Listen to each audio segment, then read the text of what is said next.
Welcome to My Turn Podcast, a gaming podcast hosted by extra competitive siblings. Expect news, reviews, laughs and arguments as we take on games across all genres and platforms. My name's Jem and I'm joined by my littlest sibling, Erin. Hello, everybody. Hello, Erin. Hello. How are you? I'm well, thank you. How are you doing? I'm hot. It's pretty hot. Do you know boiling. What? It is boiling, but I feel a lot better now. It is, appropriate weather for the season, actually, because May was an absolute shit show. Yeah, May was like February, wasn't it? It was Yes. awful. So we are based in the UK, if you can't tell already, and we've been thrust from a probably 8-month winter into a heat wave. So there was no kind of like No middle... crossover, no. Yeah. Just straight in. I literally went from wearing my sort of winter waterproof fur-lined North Face coat to wearing like a bikini.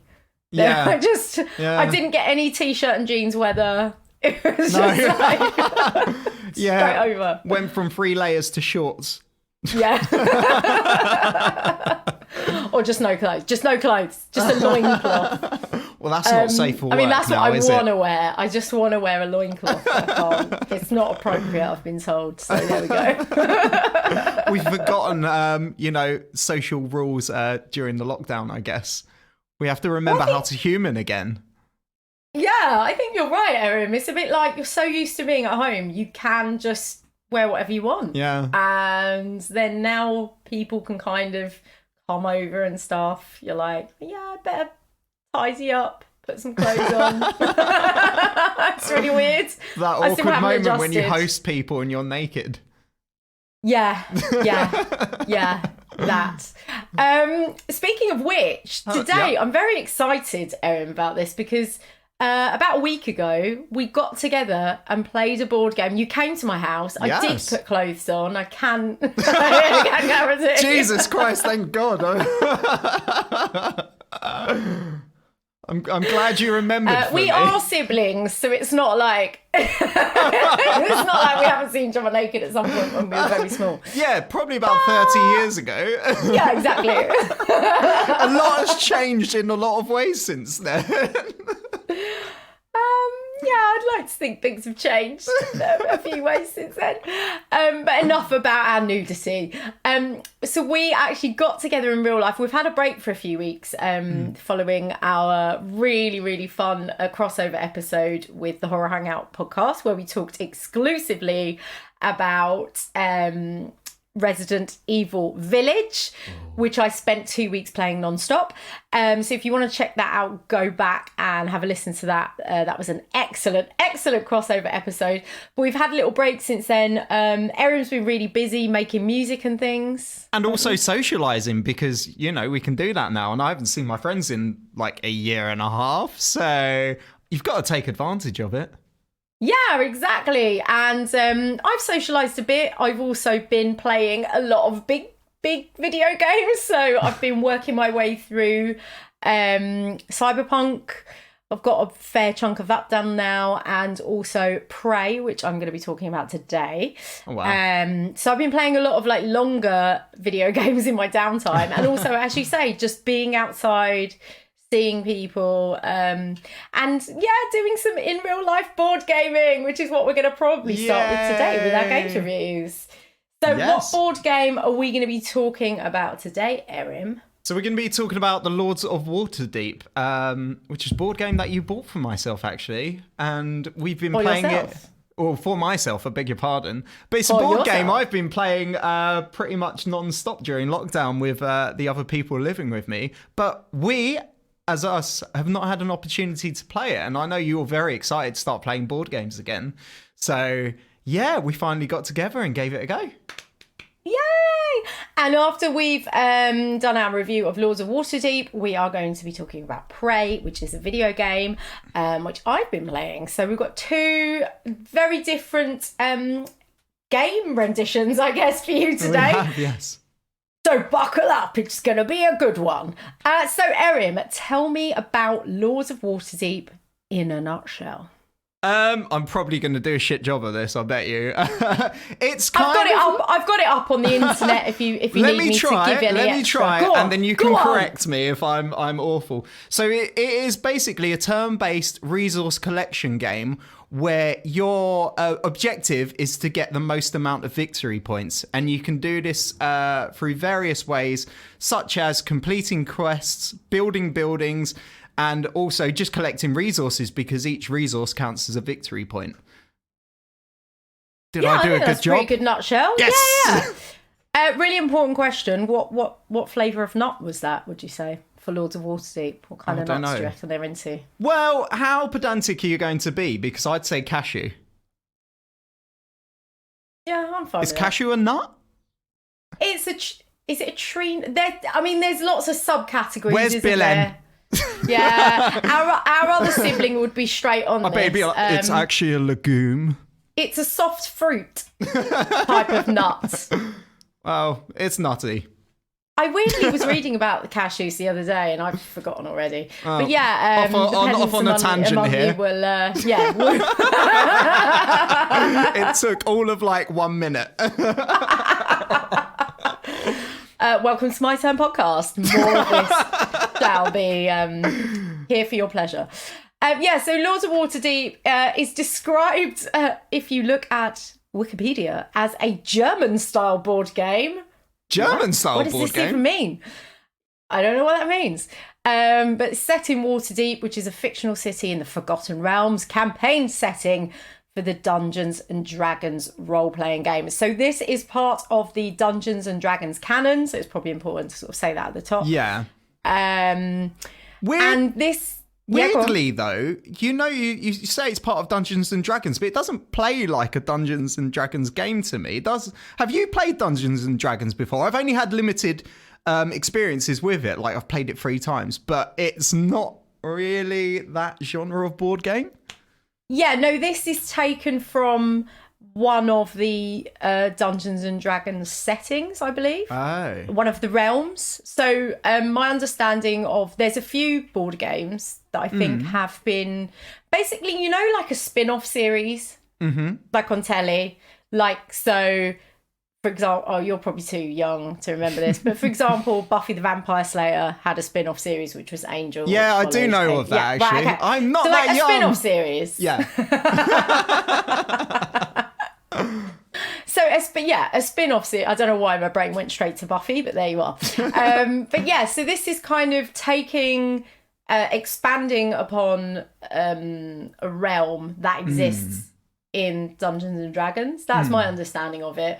And I think that it's not the only one that's been done. But like you, I'm not the most experienced at D&D and the full spectrum of what that is and all the kind of versions of it. I've been in a room with people playing it. Yeah. I'm gonna say drunk because I don't really remember. I would say Dungeons and Dragons is more of a role play game, whereas this is it plays different. It's like I said, it's more of a resource collection, turn based kind of, a bit like what's the one, Catan. I'd say it's almost like Catan mixed with Monopoly a little bit. No, it's not. I mean, yeah, kind of. I know what you mean. It's very much a board game. It's not a role-playing game in the sense that a lot of the card-based tabletop games are.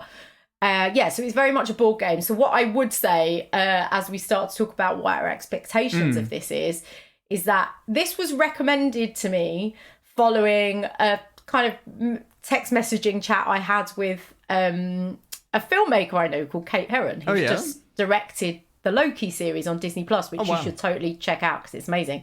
But a few years ago, Loki. Loki. What's it called? Avengers. Yeah, a spin-off character series from the Avengers. There we go, full circle. But I remember seeing that she was into board games or something. I just remember there being an exchange of us talking about board games, and she was like, "Oh, Lords of Waterdeep is my favourite." Yeah. Or one of my favourites. And then I looked into it, and it gets really highly recommended. It's got 7.8 out of 10 on Board Game Geek. So that's pretty good on Board Game Geek. So because they're quite fussy. So I normally find their ratings of the board slightly game. up. Then, yeah, exactly. Yeah. But everyone I know who's played this highly recommends it, which is why I looked into it. But when I saw it was Dungeons and Dragons, I was a bit like, how accessible is this going to be? Yeah. Because that's exactly what my thoughts were going to be as well. I know probably for yourself and myself, I feel like we would actually have the patience to sit down and learn it, because I feel like we'd both get into it if it was a role-playing game. But yeah, it's actually a lot more accessible than I initially thought. I don't know what your expectations were coming into this. Yeah, same really. I mean, I think it's something to do with the sort of design of the box and the artwork. It looks like one of those games that will take you 5 hours to just read the instruction booklet. Couldn't have been more wrong. Well, actually, hold up. We didn't read the instruction booklet with you, because when we read the instruction booklet, when we sat down to play it together, as in myself and my family, it was a little bit long-winded. It was only when you actually started getting into the gameplay, it kind of became... quite, what's the word? Quite intuitive in the way that you play it, if that makes sense. It's quite easy to learn. And that's why I think the way we actually played it together, we explained the rules as we started playing it. I feel like that's actually a lot better way of learning it. Yeah, I'd say that you're right about this game being intuitive in terms of learning what's going on. It's one of those games that when you turn a card over, the card tells you what to do if you need a card. Which is always really handy. You're not constantly going backwards and forwards from the rule book to look things up. But also the gameplay itself, it's for people that play a lot of board games, like it's nothing new. As you say, it's resource gathering. There's a very clear points track that goes around the outside of the board.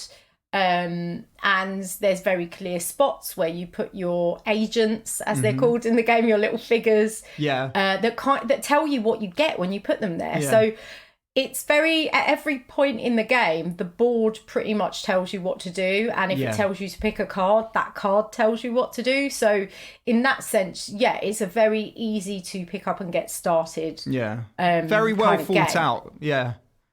Yeah, really well thought out. And I'm sure we'll come to that a bit more in terms of like the way the game plays out as well. So we've talked about our expectations of the game. What for you were kind of your first impressions and positives when you started playing it? Because as you say, I bought it for you, I think Christmas 2019. Yeah, it's been a bit of a while. We didn't see each other for a year and a half really in the same room. So, but you... in your household with our parents and our brother and your partners played this a lot. So what were those kind of impressions that kept you coming back to it? So I think once we had the first few turns, like I said, it's quite an intuitive game where you don't have to think too much, but there is an element of strategy there. So it does reward a bit of pre-planning. But because it's you can play it at quite a relatively steady pace, it's quite easy to just pick up and start playing, and once you know the rules, there's not a lot of not thinking that gets involved, but once you know the rules, you're able to just play it quite easily. If someone says, do you want to play a game of Waterdeep, you don't have to like set up for ages and ages or think about lots of different things. It's quite easy to pick up and start playing. Also, the way the game is actually constructed, you only have a certain amount of turns before the game finishes. So it keeps it to a relatively similar kind of time of about an hour and a half of gameplay, which is really good. So you have that in your mind. You only need to spend an hour and a half playing it. So you're quite aware of the time that you need to put into it. So it's a good game. It takes a fair bit of time, and it's a good one to spend. You could play it once or twice in an evening, and obviously we had long evenings to kind of kill, and it was just like the right type of game for lockdown, I guess. Yeah, and it's quite nice. It's a 2 to 5 player game as well, because I think there's a lot of these games that you just can't play with 2 players. I think it's really nice that it gives you that option. So if you are still, kind of in semi-lockdown, this still works if you've got one other person in your household. I think the way it plays, I've not actually played it as a 2-player game yet, but I think the play style was a little bit different. I think there's another set of rules that needs to be taken into account. I feel like you might get an extra agent, so that's like an extra go per round, if that makes sense. So there is a slight difference in that, but I've not experienced it, like I said. So yeah, just something to be aware of. Yeah, well, let's just dig in a little bit to the mechanics then. So this is obviously, as we've said, a strategy board game for 2 to 5 players.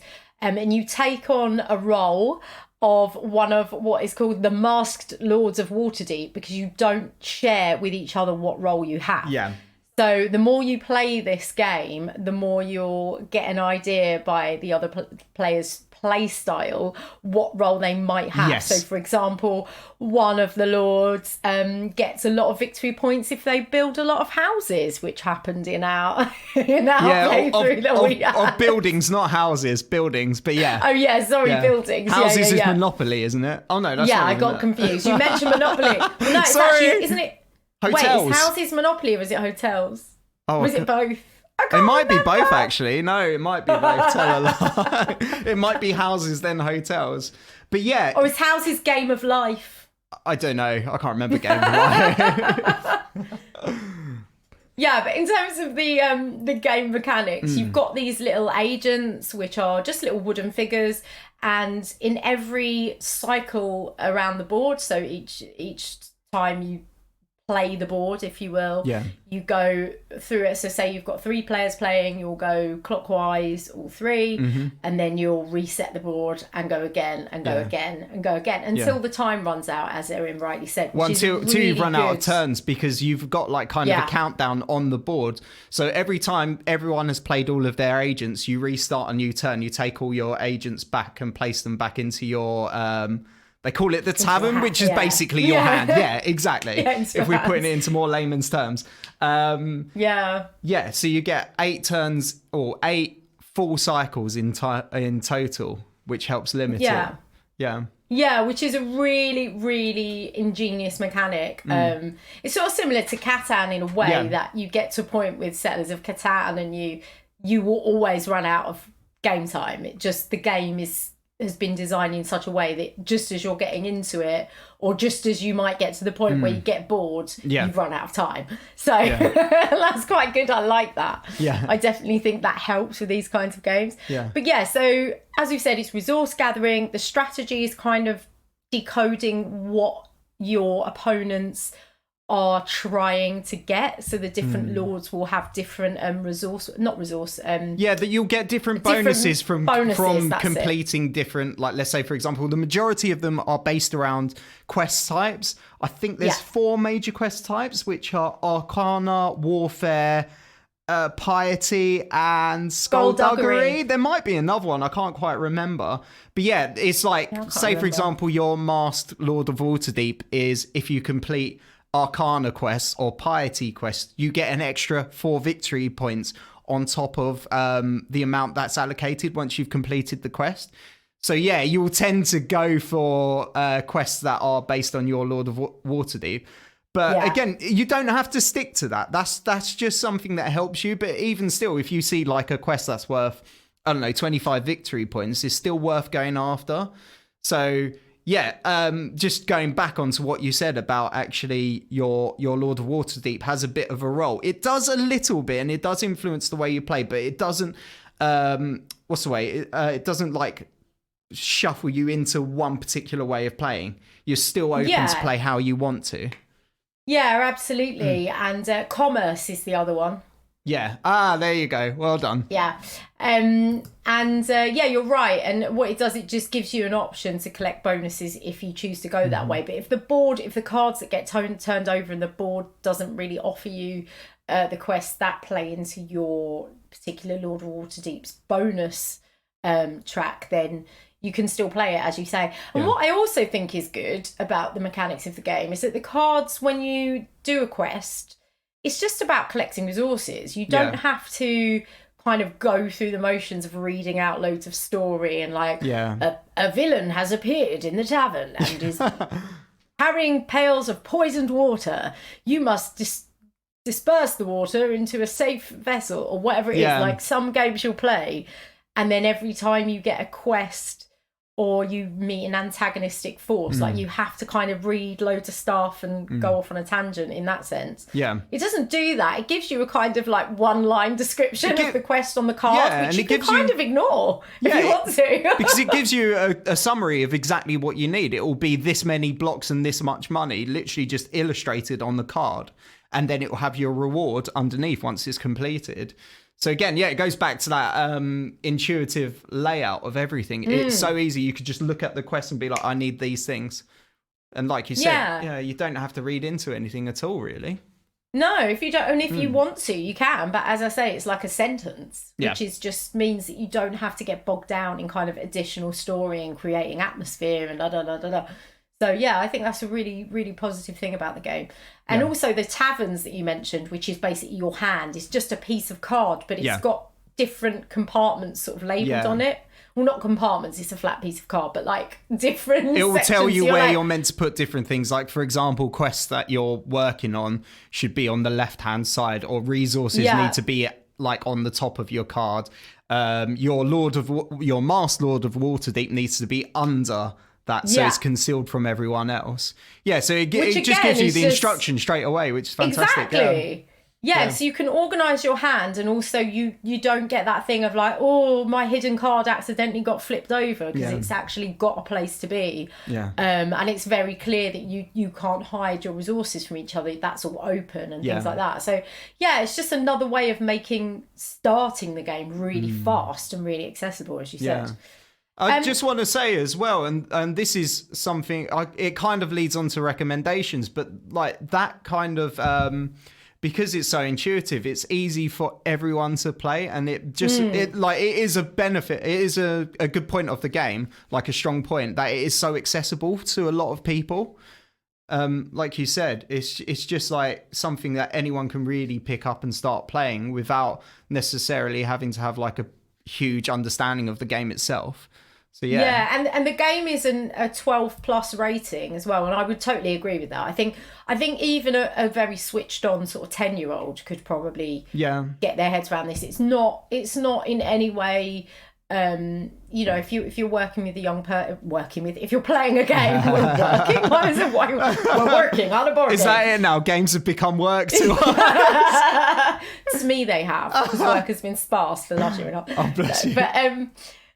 But basically, I think if you're playing a game and there's like a 10 or 11 or 12-year-old who's really switched on with strategy and games, I think this is accessible. But yeah, the recommended official age is 12 plus, and I think that's a good. Actually, looking on Board Game Geek, it does say community recommend it as 10 plus. So yeah, what I was saying is right. It's like, it doesn't feel inaccessible to younger players around those ages. There's nothing inappropriate in there either. It's just in terms of the complexity. So, yeah, judge as you will. But I think that's good. I think it's a good family game. Yeah, it's a really good one to spend the evening with. And it's just, it doesn't get boring as well. It's quite nice to come back to. Obviously, the gameplay is exactly the same, but it just... I don't know how it does it, but you still feel the same satisfaction from playing it again and again and again, which is a good sign of a board game that's well thought out. There's enough different elements to keep it interesting. I think it's coming back to what you said earlier, which is that you don't have to play one way. So then every time you revisit the game, you can go, well, actually, I might play this strategy. I might try this. I might do more of these missions.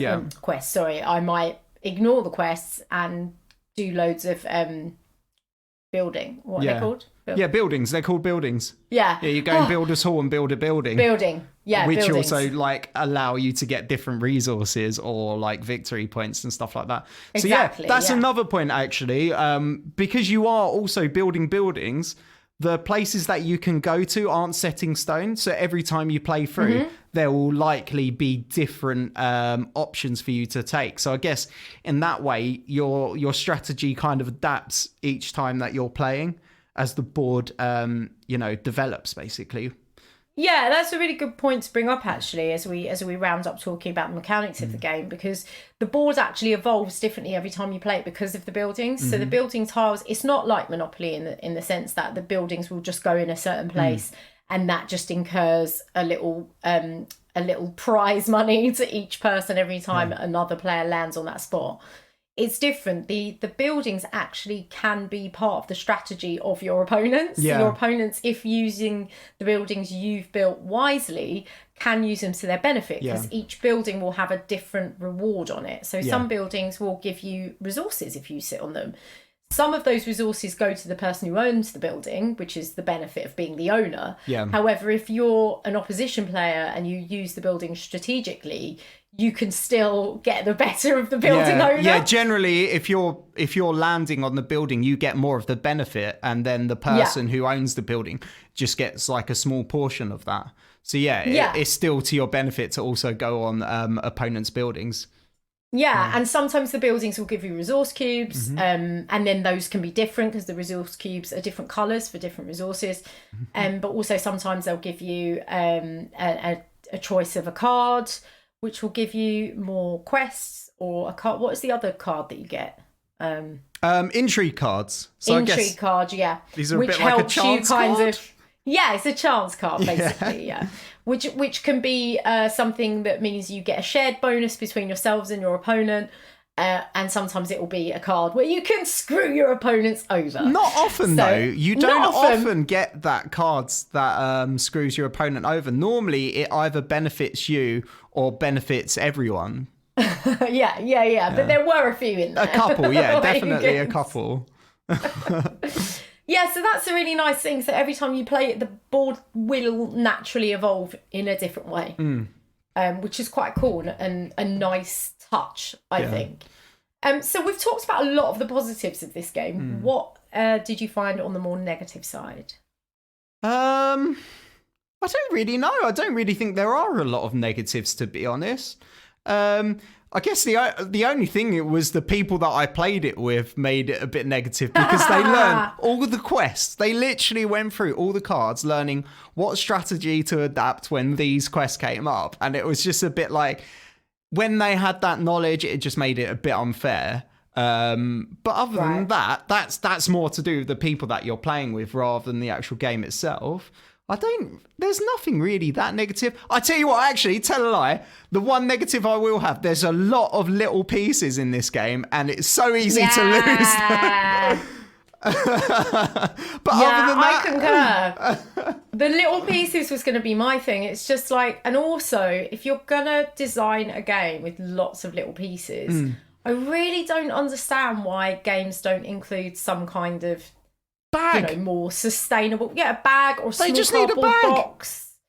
Like, I just don't understand why you then have to go online and buy little branded chests to put your pieces in. It's like, no, just put the thing in just give me a small cardboard box. It's like board game DLC. Yeah, exactly. And like, I know we keep talking about Settlers of Catan as well, and that comes with loads of little baggies, like loads of little plastic baggies. But even as we're trying to move to more sustainable games, just do little cardboard boxes like you do in a Trivial Pursuit set. Like, that's got a little cardboard box for all of the cards. Like, why can't you just have an extra bit of cardboard? Because the packaging itself has loads of cardboard, and you're just like, well, rather than my pieces just going everywhere, and they're really small, some of them. Yeah. The way really you have to annoying. put them back as well, it has to be quite specific, because if you haven't got all the pieces right, it all just falls out of place again. So it can be quite frustrating. Squeeze. I'll tell you what, it's not a game for people with dyspraxia for putting away, actually. You've got dyspraxia. That's what I mean. It just frustrates me, because I'll just make a mess of it all the time. Yeah, I found it really hard as well. It's really fiddly. It's mostly, there's like small little card counter things, which are your money effectively, and they're so tiny. And yeah, it's just really, it's a bit difficult. And I imagine if you are playing with big families, maybe on a night when you've had some drinks as well, it's just going to be chaos trying to put it away. So that's kind of my biggest negative, really. Yeah. The other thing I would say is that, and this isn't really a negative, this is more about, a bit like you were saying, the kind of people you might want to play board games with, is that I think, tying back in with our expectations, the way the game looks I think would put some people off if they saw the box, because they'd go, oh, that's not my kind of game, because it looks like very high fantasy. Yeah. The artwork is very much from that sort of Dungeons and Dragons world, obviously. I mean, I like the artwork, but I can see how it looks like one of those hardcore board games that looks a bit dense and hard to get into. Yeah, rather than a family board game. Yeah, exactly. Yeah, exactly. Yeah. And that's just a tone thing, and that's just a... But does that make it more of one of those kind of like hidden gems that you find and you're like, oh, actually, this is really good? That might give it a certain charm to some people. Yeah, rather than Monopoly, where everyone knows what it's like. You know, we've actually found a bit of a game that's... I mean, I wouldn't say it's an unpopular game. As you said, lots of people have played it who are involved in like the board game community.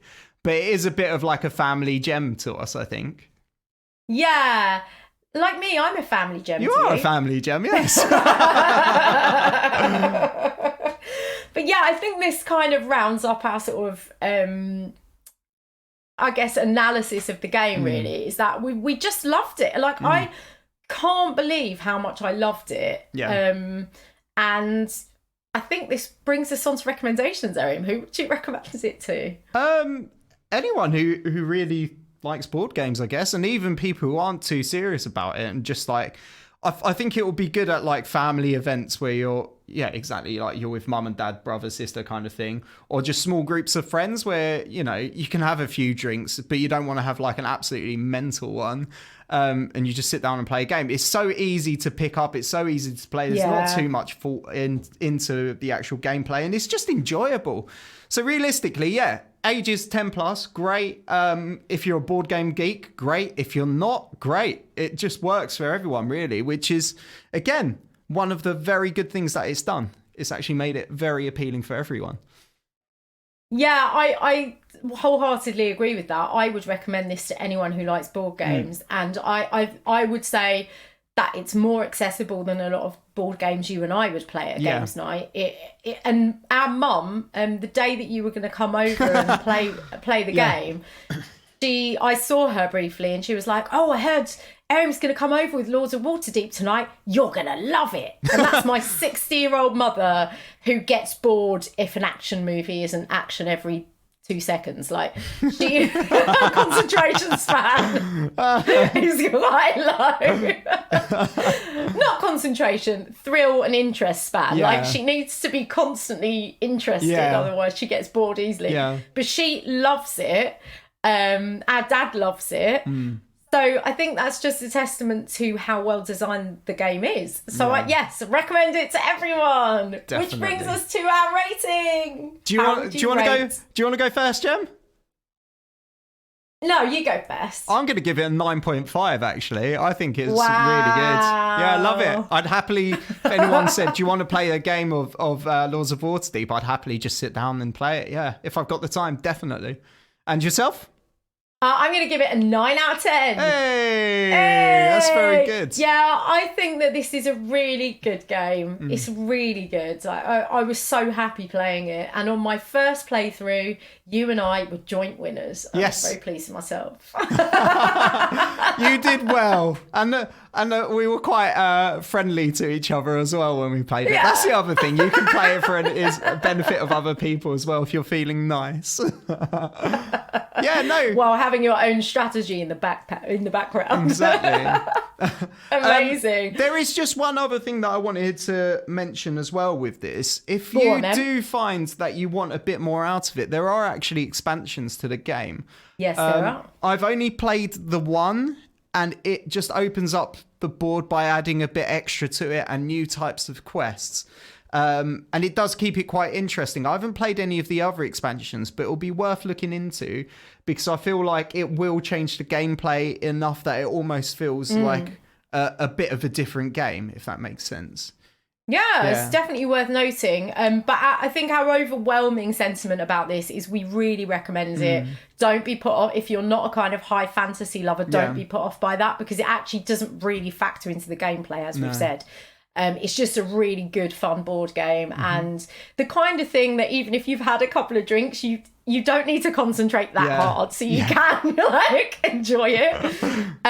great. So, Lords of Waterdeep, go and check it Play it. out. Oh, did we even say who it was by or anything? I We forgot. didn't actually know because I haven't got the note up in it. It's published by Wizards of the Coast. It's designed by Peter Lee and Rodney Thompson. And the artwork is done by Eric Eric Try again. Belize. I'm sorry, Eric. I've probably ruined your name, but you'll probably never listen to the podcast. It's probably fine. Stephen Belladin, Zoltan Boros, Noah Bradley, and 29 others. I'm not going to read out.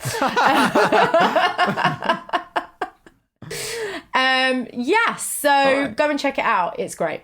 Brilliant. It came out in 2012. That's the other thing to say. Okay, so we're going to move on to the game that you've been playing. Can you remind us of what it is? All right, I'm just going to switch my notes over seamlessly so that I can see. Yeah, there we go. All the details are here. So I've been playing Prey, which is a 2017 video game. I've been playing it on Xbox Series X. I did first start playing it on Xbox One, but I've upgraded and gone back to it to finish the game off, which is good. And yes, it's by Bethesda, is the publisher. Is it Bethesda or Bethesda? Help me out here. We've had this discussion. Have we? I don't know. It's both. There Bethesda, we go. Sorted. Bethesda, I don't know, and I'm sorry. Bethesda. There you go. All bases covered. But yeah, go on. They're the publisher. Yeah. It's developed by Arkane Studios. Yeah. So I believe Arkane also did Dishonored. I don't know. Arkane Studios. Yeah, but they do some really cool stuff, some excellent world building. And yeah, Dishonored, yeah. Yeah, they did the Dishonored games, yeah. Yeah, so there's a kind of like Bethesda publishing hat, and then Arkane are the developers, yeah. So it's there we go. Brilliant. Do you want to describe it in a nutshell to us then? Yeah. I'm going to put it in a walnut shell. A walnut shell. Oh. Because a walnut kind of looks a bit alien-y. And I would say this is a first-person shooter that is also a space horror. Oh. I'm just having a look at the art as well. It looks very scary. It's beautiful. Yeah, beautiful. It is really beautiful. I'd say scary. But it's a very much a kind of uncovering the story of what is going on plus survival first-person shooter. That is also a space horror. Yeah. So is it a bit like Alien Isolation in any way? In some way, but not in every way. Okay. Yeah. All right. So, what are your expectations of playing this game then? So, my partner Alex was playing this about 3 years ago, not long after it came out. Because what we did is there was a free demo of this, which they used to create quite a lot of publicity. Without spoiling the game, the beginning of the game sets you up to think one thing, and then there is a point in the game where the story tells you something else. So it reframes. Twist. Yes, exactly. And the demo kind of took you to that point. And so people were really excited because you go into the game, like basically with most first-person shooters, you go into the game, you're the goodie.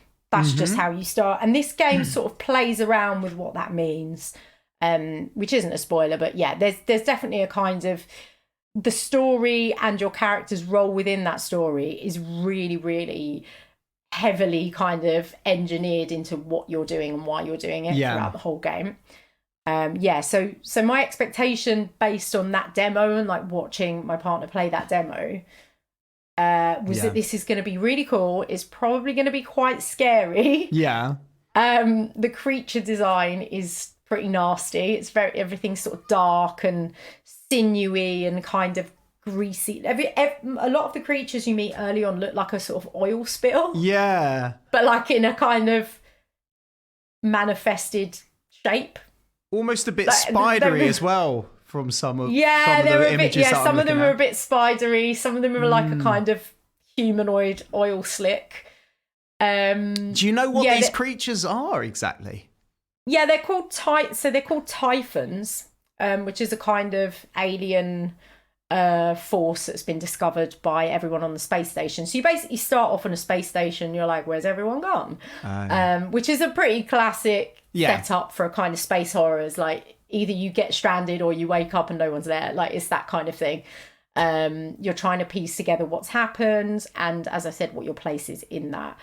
So yeah, my expectation was pretty high, but I did think it might be too scary for me because, as we've previously established, I'm traditionally not into horror games if they're first-person shooters because I get too scared. However, having just completed Resident Evil Village... Was this a walk in the park? Yeah, I wasn't scared anymore. But because I first started this game over a year ago, so right at the beginning of lockdown, and then I couldn't really play it anymore. I just needed to play Animal Crossing, which I've talked about quite a lot, and the reasons why. So I put Prey down and started playing Animal Crossing in 2020. But I went back to this when we got a new Xbox, so loading times were pretty long on this game on the old Xbox. But on the Xbox Series X, it's really fast. Yeah. So that made a difference to the game as well. But also, I wasn't scared anymore. I'm brave now, Erin. Maybe the horror genre of games is a bit like chili peppers. The more you have of it, the more used to it you get. I think so. I think I've ripped off the Band-Aid with Resident Evil. How long will it take you to complete Five Nights at Freddy's? Now, that is the question. Oh, I still don't like jump scares. Oh, no.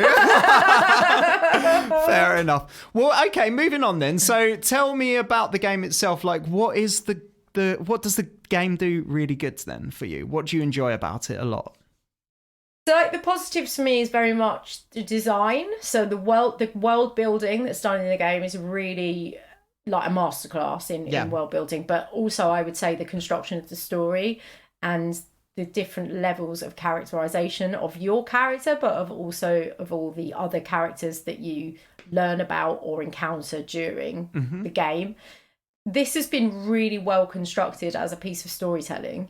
And it's definitely an example of how video games are just really complete art forms. As you can see just by looking at a few pictures of this, I'm going to say it again, it's gorgeous. It's so beautifully designed. You're in a giant space station, which has, areas which are like giant greenhouses. It has, your kind of living quarters and really cool, like it's got this really cool Art Deco feel to all the sort of living areas. Everything's got like really cool Art Deco vibe to it, which is unusual, I think, for a design of something in that kind of space genre, and very welcome because it makes it feel slightly differently. But then there are other parts that feel like a traditional space station. You can also explore the outside of Talos 1, which is the name of the space station. Yeah. So you can do a bit of spacewalking and floating around in your spacesuit. But yeah, everything has been well thought through in terms of the visual design, the world building, and the story. Yeah.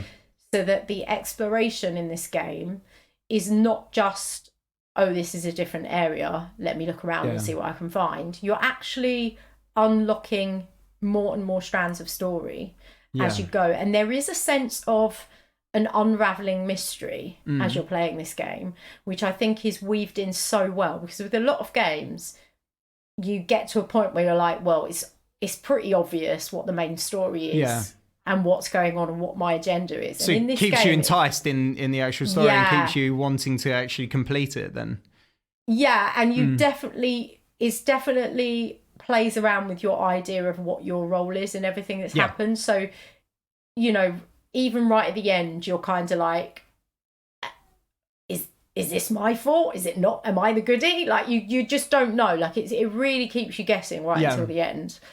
About what exactly has happened. But what's so nice, as I said, with all the sort of supporting characters, some of them you never meet, but you'll hear voice, like you pick up like voice recordings or something. And I love that because I hate reading.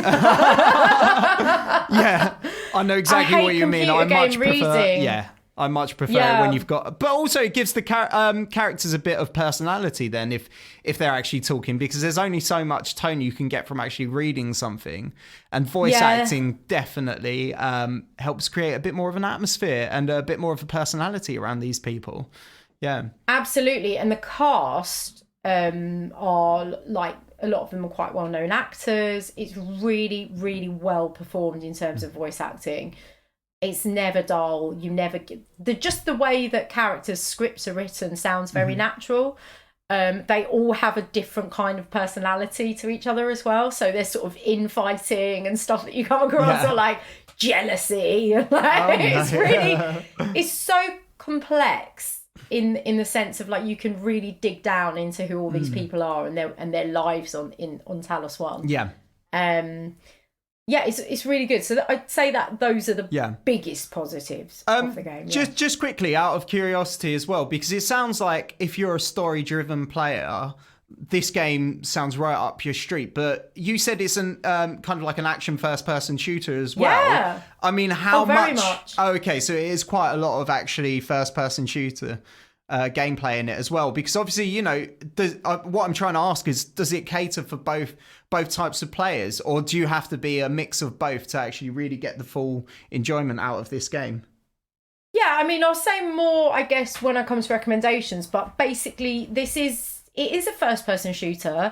I'd also say that it falls slightly into sort of adventure and exploration, because you need to look in nooks and crannies to really get the best out of this game, because there's a lot of information and little nuggets that are just hidden really nicely. It's really satisfying when you find them. But yeah, there's a lot of guns and fighting, but you don't have to go all out and play it that way. So in that sense, it's not an open world, but you can play it a bit like an open world. The world is quite limited. I mean, it's big, but it's not a true open world. There's no fast travel. So that's kind of a thing that does take up a lot of your time. It's just sort of figuring out, how do I get back through there? And I've got loads of typhons in that room. Well, how do I navigate that? But my point in mentioning it plays a bit like an open world is that you can do things stealthily. And it's sometimes to your advantage to do that. You can also go in all guns blazing, but within that, you have guns, you have other abilities, and you can upgrade those depending on how you want to play. Yeah, so there is a bit of that kind of typical RPG element in there as well, as you go through, you get stronger. Yeah, I guess that's what I meant rather than open world. But RPG. Yeah, there's that RPG element to it, but it is. There's certain things you can't do until you've done things before that. So in that sense, it's a little bit more structured. There is a sense of linear gameplay, but also freedom as well. The freedom, is quite good. As I said, the more you are nosy and you want to explore, the more this game rewards you. And I think it really rewards you very well in those moments. Oh, brilliant. And I'm really nosy. Like, I'll spend ages in a room turning things over, looking underneath boxes. Because as soon as you realise the things you can find under an innocent-looking cardboard box, you're like, well, I better spend a lot of time turning over cardboard boxes. Oh, that's really good that it rewards that kind of thing. Kind of sounds definitely. a little bit like that game I was talking about, Gone Home, where you literally just rummaging through people's rubbish. But you unlock so much story and so much intrigue in the game as you do that. So that's really good. So I guess that will do for the good. What about the negatives then? For me, I'd say the negatives of the game are only linked to getting about and how that works with you, how that's integrated with your maps. So I love the game. The game's wonderful. I'm constantly frustrated by, there's an objectives tab in your menu, and that lists all the objectives that you've triggered. So like most of these kinds of games, you've got your main missions and they're flagged as main missions, and then you've got side missions, and you can toggle and untoggle them like most other games like this. And often they are shown on your map. Sometimes, inexplicably, they're not. So that confused me. I don't quite know why. But also, it's not always clear where you need to go. Because the way the space station is laid out, there are certain areas that kind of are a load. It's a load. It's not just a door, it's a load. So again, we're used to this, but we're also used to fast travel in these kinds of games, which you don't have in this. Yeah. So if you kind of follow your objective marker and it will take you to one of these loading doors. So for example, I might be in the crew quarters and I might want to go to the big garden area, the Arboretum. So I'm going to go from the lobby area to the Arboretum. So I'll go through this big door, or there's a lift. It's a save thing because I'm following the objective marker. And then I go through and actually it's not there. It's at the bridge. So you have to walk all the way through the Arboretum and then go to the bridge. And then you do another load and you're like, okay, I've just gone through several sections to get somewhere. Which is fine, but sometimes you can't quite pinpoint which section the objective is in, and it's just constantly frustrating me. Yeah. So there's a button on your menu which says, like, I think it's the Y button. So if you're trying to toggle an objective, so you're on your objectives, you go to the one you want to do next. It says view on map, so you press the Y button to view it on map. Again, this is on the Xbox. And then it will just take you to a blank page of map with no marker. Oh. Does it not just have like a full map of everything rather than just the small sections? No, it's the sections that you're in. That's yeah. Yeah, it's the so basically, to answer your question briefly, the navigation. I'm frustrated with navigating around the spaceship. Yeah. No, that's fair enough. Yeah, which maybe is the point. Like, I can understand why they've said no fast travel. It does force you to do things slightly differently. Yeah. But it would be good to kind of have an idea of where you have to go, because obviously if you're going into different sections, some of them might be a bit more risk averse than others. So you might think, oh, this is a good idea to complete this quest. And then when you arrive there, you're like, oh shit, that's the room with lots of bad guys. I better not do that quite yet. But then you've invested that time running around. Exactly, yeah. And I think certainly, like, towards the end of the game, it doesn't matter because you're quite highly powered by that point. You level up quite a lot by the end of the game. But when you start, it's quite a big jump between the beginning of the game and then you getting into the main body of the game. Like suddenly you're really underpowered and the baddies are pretty extreme and you're just dying all the time. So in that sense, if you end up in the wrong place with loads of high-powered enemies, like you're just fucked. You're just fucked. And at the beginning of the game, like, it is a bit resource sparse as well, so you're just constantly running out of ammo until you upgrade stuff, and then you learn how to make your own ammo and things like that, because there is a level of crafting in this game as well. It's just a bit frustrating, especially in the early stages of the game. The maps and objectives and just that basically. Okay. All right. Brilliant. So before we move on to recommendations, is there anything of note about this game? Like perhaps how it like creates the atmosphere or anything like that? Yeah, I want to do a massive shout out to the design of the sound on the game. The game's sound and the score is really cool and really beautiful. And it sort of manages to stay away from cliche. Like you think, oh, space horror.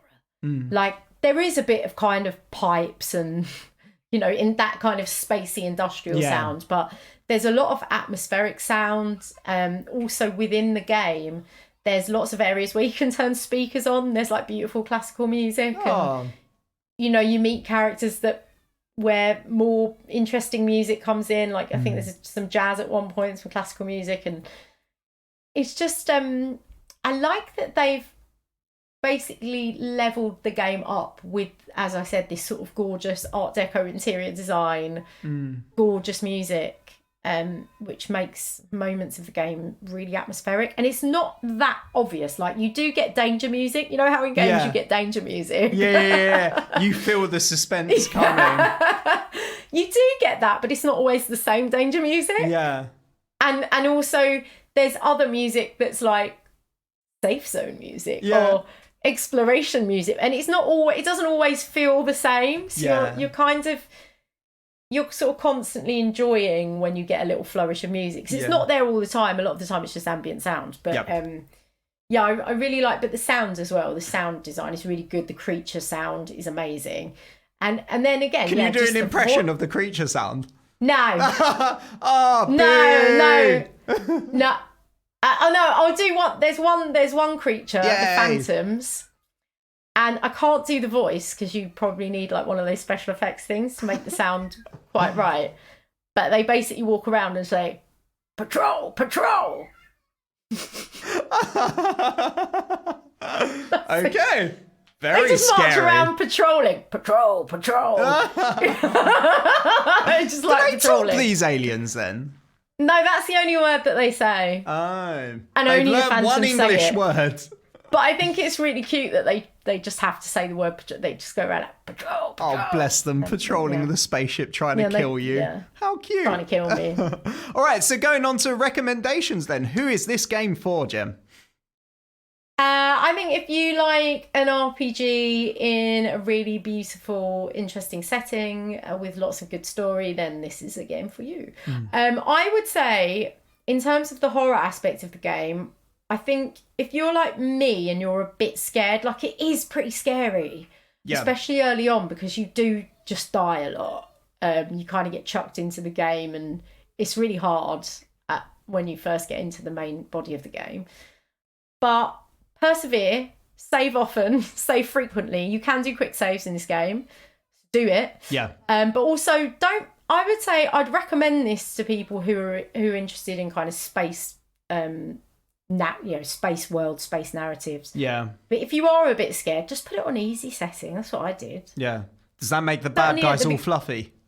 No, it doesn't. It's still hard. Oh, they need to add a cute mode as well. I think that don't feel bad about doing it on a game like this because it is so atmospheric. As I said, it is pretty scary. Yeah. It sounds like as well the story is a reward in itself. I mean, some of the games that we played during lockdown, they weren't necessarily hard, but the story was the drive of actually playing it, and it sounds like that has got that. It's just whether you want a bit more of a challenge as well. Yeah, but I think if you are someone who really wants to go in all guns blazing and have really hard enemies, this is definitely also a game for you.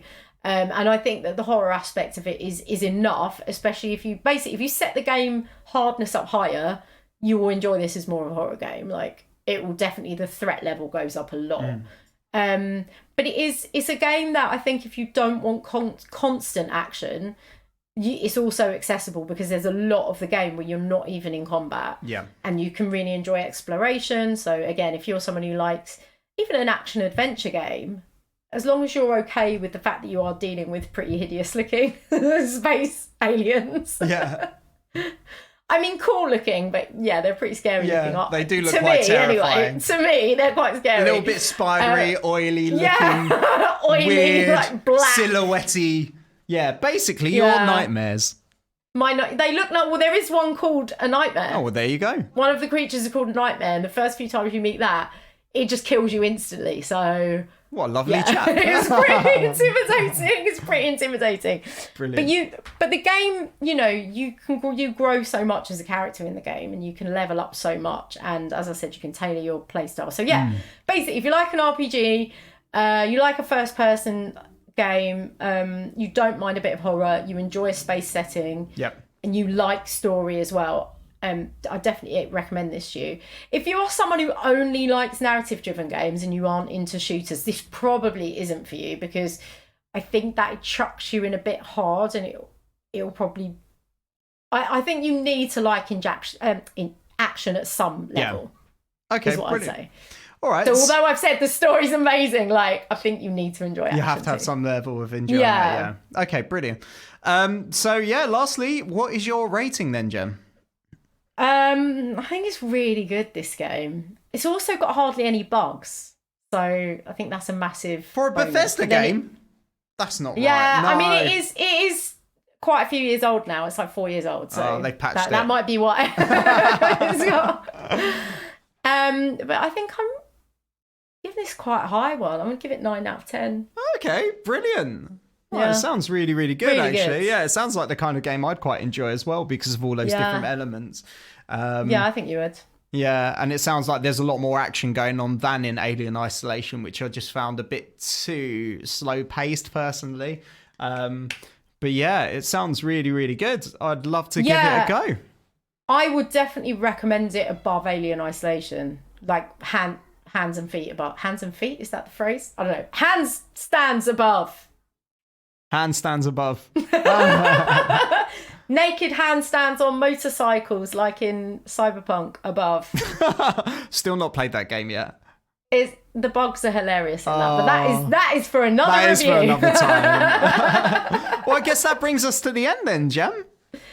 Yeah, well, thanks, Aaron. And thank you. Thank you very much for listening to this episode of My Turn podcast. Yes. We are going to be trying to get these out more regularly, and we might be changing up our reviewing format a little bit. So more news on that. Yeah. Food. Should we give them a little bit of insight into what we might be doing? No, let's do it first, because we always do that, and then we change our mind. Fair enough. Okay. But do recommend any games you want us to try. As we mentioned in the last couple of episodes, we are looking to take on more board games. I've got a list of things already, but please recommend some if you think we should be checking them out. Go back through our back catalogue as well and see what we've played, what you think we should be playing. I'm going to still persevere with the Xbox over the summer. I think, Erin, you're going to be more on the board game, aren't you? I'm definitely going to be on the board games, but I am still playing some computer games at the minute. I'm actually playing Final Fantasy VIII, which is it's quite a retro game now, and it's quite interesting at how it's dated. So at some point I will be talking about that actually. Yes, but it's still a great game. But yeah, I feel like it.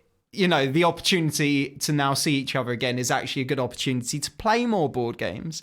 And I'm just going to start asking people for recommendations actually right now. Oh, yeah. Well, thank you again for listening. If you enjoy what we do, please interact with us. As we said, recommend games to us to review. Also, give us a share, give us a subscribe, give us a 5-star review on iTunes. It really, really helps independent podcasts like ours to get heard and stand out. And we just do this for the love of games, don't we, Erin? We do, yeah, 100%. Until we get a sponsor, then we will be rich. Yes. Sponsor us. Sponsor us. Well, I think that brings us to the end. Nicely sponsor us. Sponsor us. Thanks so much for listening. All right, bye.